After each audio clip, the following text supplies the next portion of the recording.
Asante. Tumekaribishwa hapa na viongozi wetu wa chama kuja kukagua kiwanja na mpango wao wa kujenga ofisi, na mimi nataka niwapongeze sana viongozi wa kanda ya kati na viongozi wa mkoa na viongozi wote wa wilaya zote, na kwa briefing ambao wametupa tayari wameshaandaa mchoro na wanaanza ujenzi kwa gharama za wanachama wenyewe kujichangisha, na hii ni spirit nzuri sana ambayo Chadema inaijenga. Kama ambavyo tunatamani kuona demokrasi inatokea, lazima tuchangie demokrasi na lazima tuhakikishe sisi wenyewe tunaipigania mpaka itakapotokea. Sasa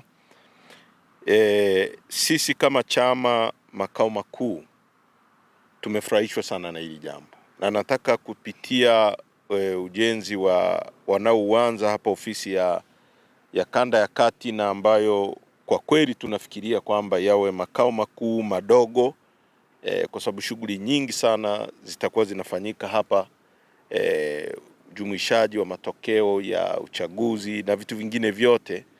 Tunakuwa na ofisi ndogo ambayo inaweza kutumika kama ngome kufuatilia mambo ya nchi nzima, lakini vile vile tutahakikisha kwamba tunaanza pia na Zanzibar kuhakikisha tunafungua pia ofisi ya makao makuu ndogo kwa ujenzi ambao tutaufanya sisi wenyewe chama. Tunanunua eneo pale na tutajenga ofisi pia ya kisasa pale Zanzibar kuhakikisha kwamba tunapokuwa na makao makuu ndogo hapa Dodoma, lakini pia tuwe na makao makuu ndogo nyingine Zanzibar.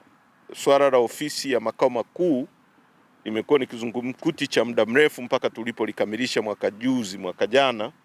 Tuna ofisi nzuri sana pale Dar es Salaam Mikocheni, na ndio maana hii vita yote tunapigwa, na sasa tunakuja kufanya kitu kingine hapa Dodoma, lakini vile vile tutafanya hivyo hivyo Zanzibar. Kwa hiyo nataka niwapongeze sana wanachama wetu, viongozi wetu wa kanda ya kati kwa kweli, kwanza kwa kuwa na kiwanja hiki hapa. Unapoona ofisi ya TFDA, taasisi ya serikali, na sisi tuko katikati yao,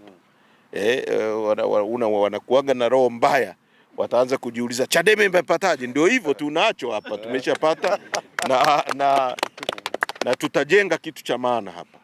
Hiki ni chama ambacho ni kikubwa kuliko vyama vyote katika nchi hii, na kwa kweli kwa spirit ya wanachama wetu mimi nawapongeza sana, na niseme kwamba chama kitashirikiana. Hao wanapoanza, tukiona wamefikia sehemu nzuri, tutaongea na wanachama nchi nzima, lakini na sisi ofisi ya makao makuu kuhakikisha tunaleta mchango wetu ili tuhakikishe ofisi inakamilika, na tunazidi kuondoka kwenye hizo ofisi za kupanga ambazo baadaye wenye nyumba wanatishiwa na CCM wanakuja kutufukuza. Sasa ni mpango ambao lazima tuhakikishe kwamba unafanikiwa. Asanteni sana, na kwa kweli tumefurahi na tutashirikiana kuhakikisha hiyo ofisi inakamilika. Asante sana. Asante. Mahali hapa tulipo ni kiwanja cha ofisi ya Chama cha Demokrasia na Maendeleo kanda ya kati. Tupo na programu ya kujenga ofisi ya kanda katika eneo hili. Ni ofisi ambayo wanachama wa Chama cha Demokrasia na Maendeleo kanda ya kati wamedhamiria kujenga ofisi yao wenyewe. Pamoja na yote tunayoyapitia, mikiki yote, wanasema wanaweza. Kuanzia mwezi ujao tunaanza ujenzi mara moja. Na ofisi hii tunaoijenga, pamoja kwamba ni ofisi ya kanda ya kati, lakini kwa maelekezo ya ofisi ya katibu mkuu ndio makao makuu madogo ya Chama cha Demokrasia na Maendeleo. Tukiacha Dar es Salaam pale Mikocheni, ofisi ndogo nyingine ya Chama cha Demokrasia na Maendeleo itakuwepo hapa, kwa maana ya kwamba makao makuu madogo ya chama.